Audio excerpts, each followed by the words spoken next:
भाई मेरे हिसाब से तो मैंने कोई कसर नहीं छोड़ी ये वाला सबवूफर को यूज़ करने में। ये फैबटेक का सबवूफर है, ठीक है, 10 इंची वाला।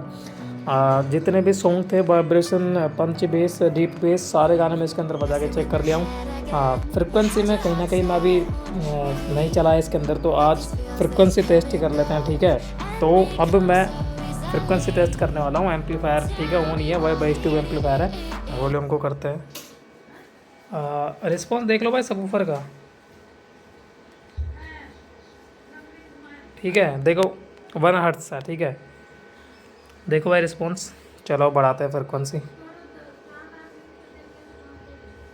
ओह,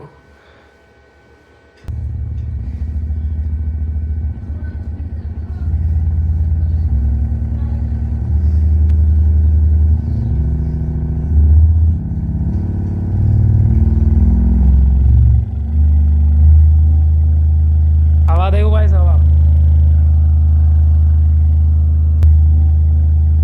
हवा देखो भाई, हवा।